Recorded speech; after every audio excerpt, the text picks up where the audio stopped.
Nico, how would you assess the Sharks' season? It was bad. It was really bad, I think. And the first thing we have to do in order to get better is be honest with ourselves. I thought, last year we obviously had a bad season, but I thought for the most part, at least up until the trade deadline, we were competitive. And then after the season, my goal for this year was to stay, in the playoff hunt as long as possible. And I didn't expect us to make the playoffs, but I thought that we're going to be more competitive than last year. And the reality is that we're worse than last year. And so you got to be honest about that. I think there were too many nights where we were not competitive. We got blown out. I think we lost double digits twice at home in a row. On the road, gave up 9 in Edmonton. So there was just way too many nights where we didn't look like we belonged on the ice with the other team, and that's the truth of it. And you have to address these things. You have to be honest with it. If you lie about it, if you think, it wasn't that bad, that's not how it works. We're never going to get better. So it wasn't nearly good enough, and that's the truth of it. Yeah. How would you get better? What's that? What does it take? I mean, a lot of the conversations are harder to play against. What will it take for this team to get better? Yeah, I mean, at the end of the day, it's like Rizzi said earlier. We each, as individuals, have to look in the mirror and have to be honest with ourselves if we did the best job that we could do. So, for management, it's that they put the best roster together that they could have. For coaching, it's that they coach us in a way that gave us the most success. Where there are things that they could have coached differently, try a different system that would have maybe worked better. And for us players, it's first of all, did I come to camp in a way that gave me the best opportunity for success? Did I do everything during the year to help out the team, or did I just collect my paycheck? Did I sleep right? Did I eat right?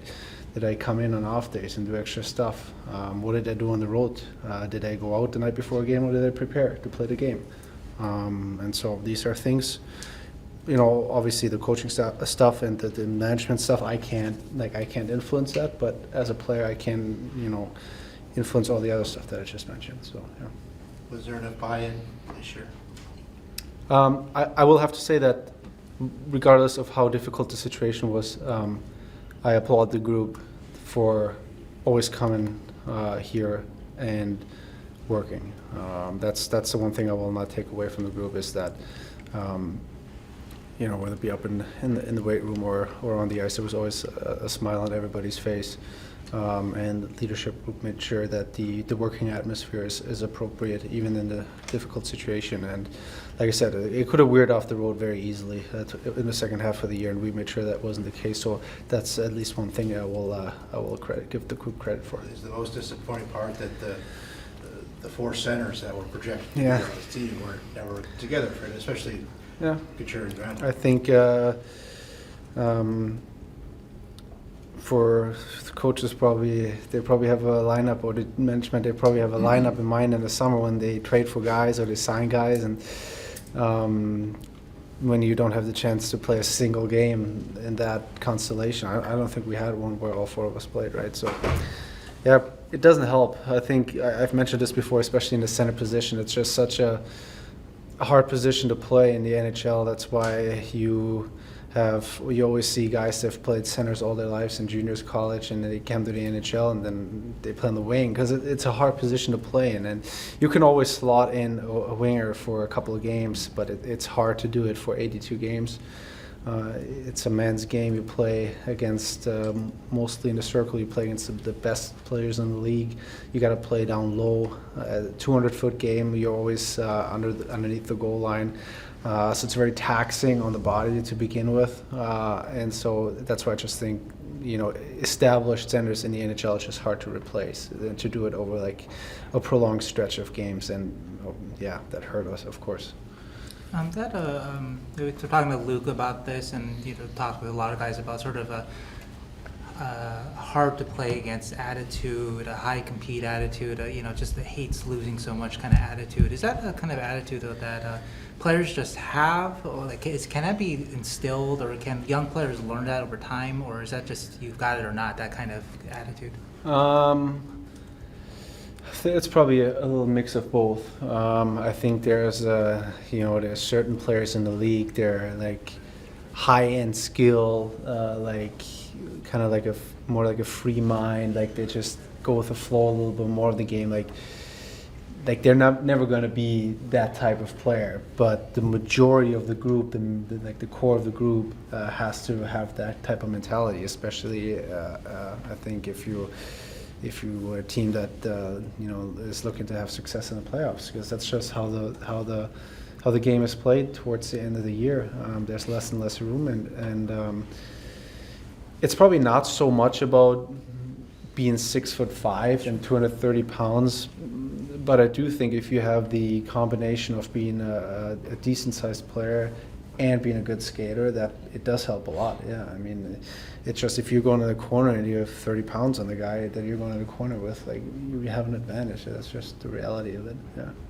What are your plans for the off season? I'm gonna go play Worlds like last year, and then take a week or two, let the body recoup. Obviously, I had some minor injury stuff this year as well, and just let everything heal and then start getting after it about in the middle of June, just like last year. And I think I came to camp probably the best shape I've ever been in, and that's going to be my goal again this year. Yeah.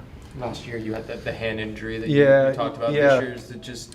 Would you say that's fully healed Yeah, now? yeah, it's fully healed. I still I played the whole second half of the year pretty much with that tape job and that and the wrist guard. Just it was probably a little more a comfort thing, but I expect it to be fully healed out after after it takes some time after Worlds. It'll be gone. So would you say it's at like a 90%? Yeah, right at the moment. Okay. Yeah, Okay. I would say so. That's fair. Yeah. We were just talking with Mike, and he was saying that, he's not going to go out and spend crazy amounts of money on in free agency or anything, but he does want to bring in a certain type of player to sort of add to the, look at yourself or Yeah. Connor, those type of guys to kind of add to the culture here. Just by adding those type of players, just help the Sharks just be more competitive on a nightly basis and cut down on the goals against. Yeah, I mean, we need guys that can play, like that can be difference makers right away. And I think the other part too is with so many younger players coming into the organization this year, we had Eki sets like boards, trying to be established NHL players, and there's going to be a lot more young players coming in the next 2 or 3 years. What type of culture are they coming into? Who are they going to learn from, and are they going to be coming into a losing culture where you get blown out every night and they see how guys react after games and that it doesn't matter whether you win or lose in this league, or are they kind of come into a group where it's clear from day one that losing's not acceptable, and then that the season that we just had is not the standard that we want as an organization. So then again, that's obviously up to management to find those type of players in the off season. Yeah. How do you, I guess, prevent that attitude of losing being acceptable? I mean, has that happened at all the last couple of years at times, that whether after a trade deadline or, that sort of attitude sort of? I mean, I can't speak for other players. I just think that if losing happens over like a prolonged period of time, like if you lose for 4 or 5 years, at some point, I think you're like, I'm not going to go home and be miserable every night. So then you don't take it home anymore, and you stop caring a little less every single day. And then at some point, it's just a job, where things don't go well. I think so. If that happens over many years, I think that's hard to. It's hard to beat out of the system, I guess. Yeah. So that's why I always have fresh faces and guys that where it hasn't sunk into every pore of their body that losing is acceptable. Like you need to bring in those people. Yeah. Coaching staffs, in this type of, when they're with this type of organization who are in this phase, I guess, always at a challenging spot. But how would you evaluate, how David and his staff sort of worked with this group this year? Yeah, I mean, it's got to be tough at some point.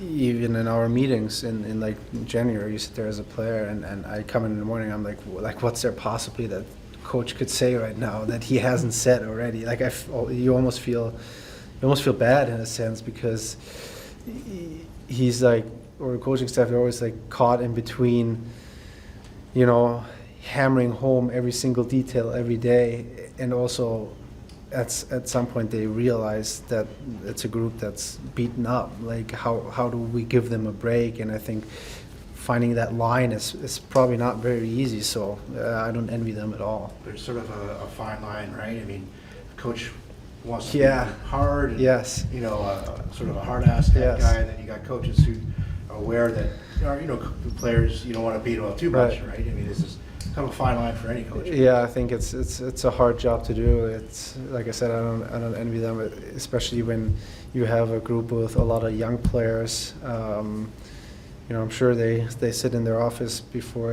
every day and they go about their plans, and they're like they're debating with themselves about what the best approach is, because they've probably tried everything already in the year, so it's not easy. Yeah, I'm sure they're hopefully, like, they're looking forward to a little bit easier times ahead, hopefully, yeah. When you and other players who go through their workouts this summer, do you have in the back of your mind what's happened in Alberta there?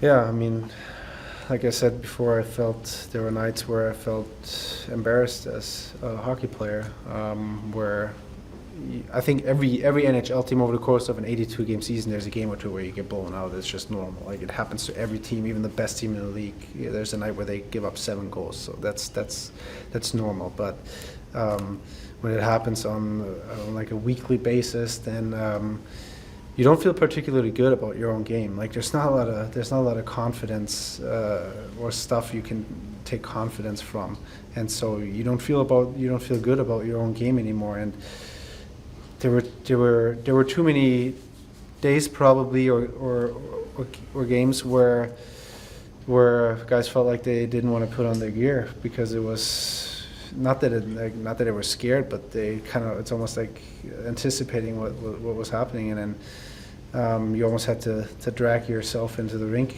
the next morning.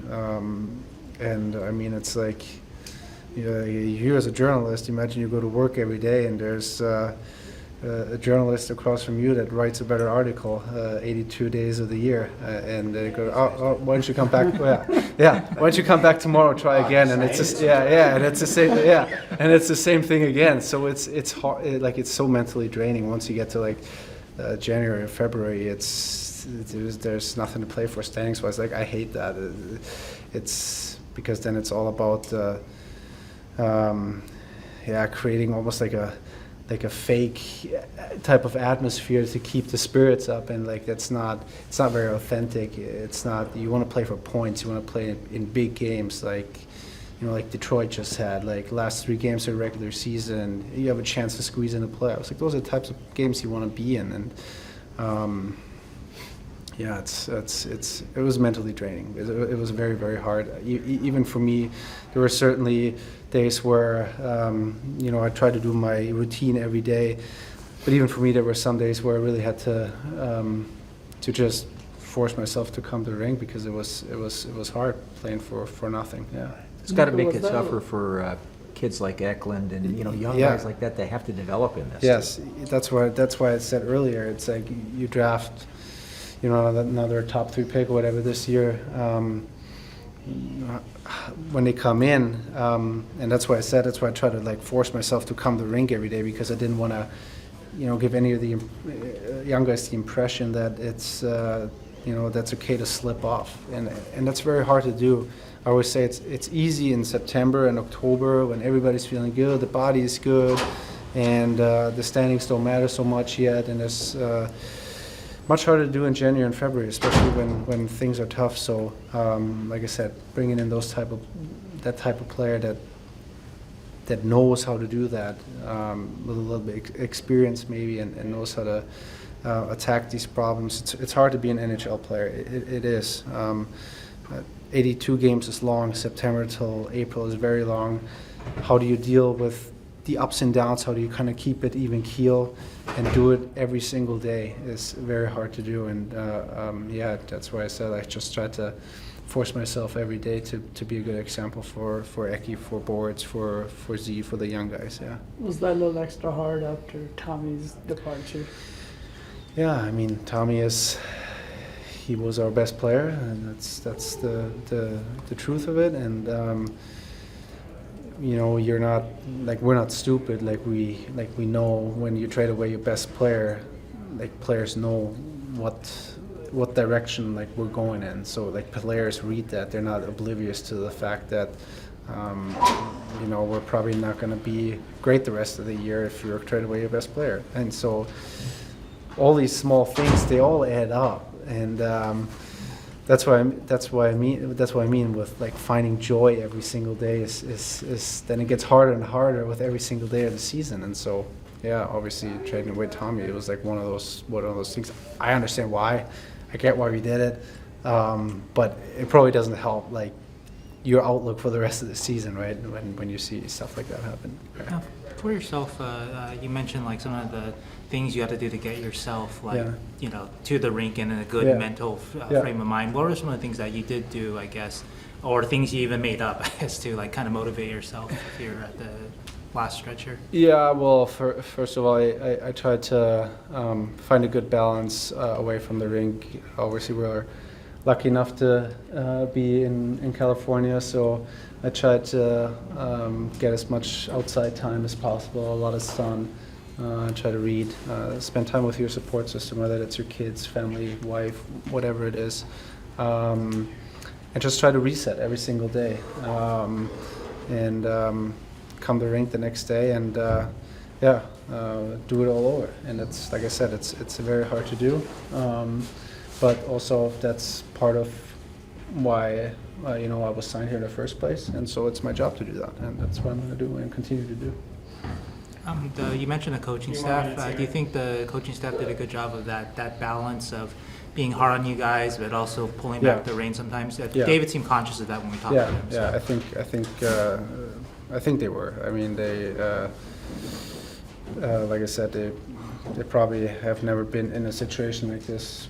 I don't really know their history, but I would assume they've probably never been on a team that struggled that much. So I'm sure it was a new experience for them as well, just as for us players. And so I think as much as everything sucked, I think they learn a lot too. You know, not just the players, but I think the coaches, they learn a lot too, because like I said, probably the first for all of us, and now you know how to handle situations that hopefully won't get as bad as it was this year. But even if like I said, even if you have a good season, like, you know, Vegas, I think there was a stretch where they lost like 8 games or 6 in a row. So how do you address that when you're in a much better team? And so now I think it's a valuable learning experience even for coaching and the management. I think we all learn. Yeah. How much change do you expect this offseason? A lot. I mean, we need a lot of change.